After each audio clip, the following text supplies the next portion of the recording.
think that my next guest might be the perfect demographic for the Democrats. He's young, single, gay. He lives in New York City. He's a hairstylist and aspiring actor. And he's always been liberal. Are you telling us on this show tonight that you are no longer a liberal? As I sit here before you tonight, I am a registered Republican who loves Donald Trump.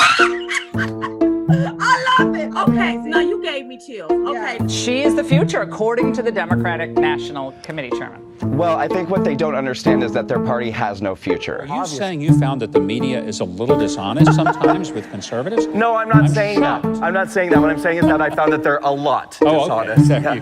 I thought that CNN told the truth. I thought MSNBC told the truth. I thought Rachel Maddow told the truth. Really after this election of Donald Trump that so clearly revealed to me how dishonest the media was capable of being. I mean, that was the first step in my transition. You know, it's a testimonial campaign. People are creating their videos, they're writing down their testimonials, talking about why they're fed up. They're manipulating minority groups, they're manipulating African Americans, gay people, and I wanted to speak out and do something about it, so I started something called the Walkaway Campaign. What is your mission, ultimately? Ultimately, particularly for minorities in America, racial minorities, LGBT people, I want them to become aware that the Democrat Party doesn't actually support them. They're actually using them, and they're actually manipulating their fears and concerns to get them to vote the way they want them to vote and behave the way they want them to behave. All right. I want to empower these people.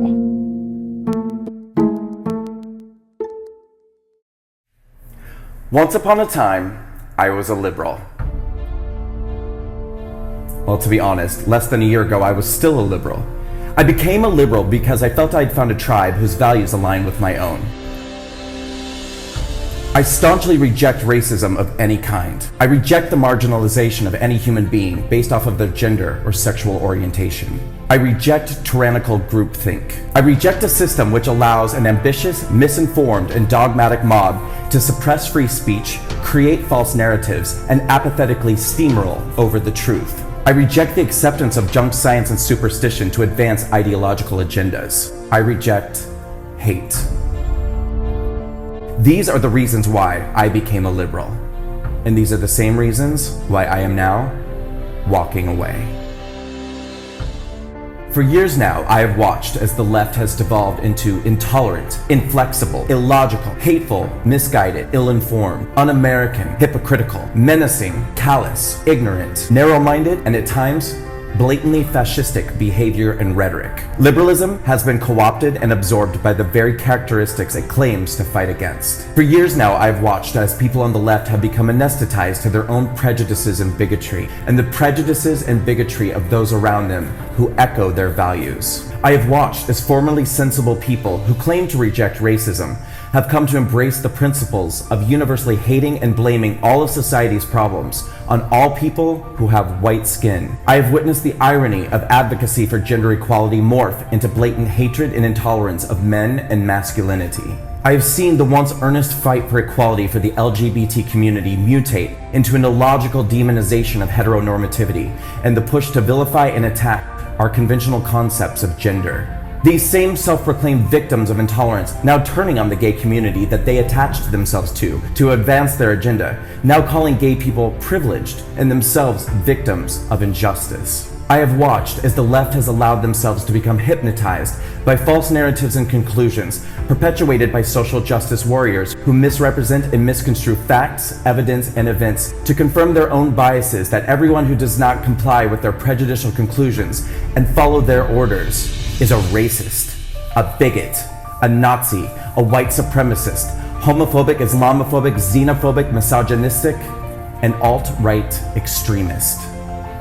And I have watched as they have used these heartless and carelessly assigned labels to intimidate, threaten, bully, silence, attack, unemploy, blacklist, and destroy anybody who dares to fight back. They'll come for me, and then they'll come for you.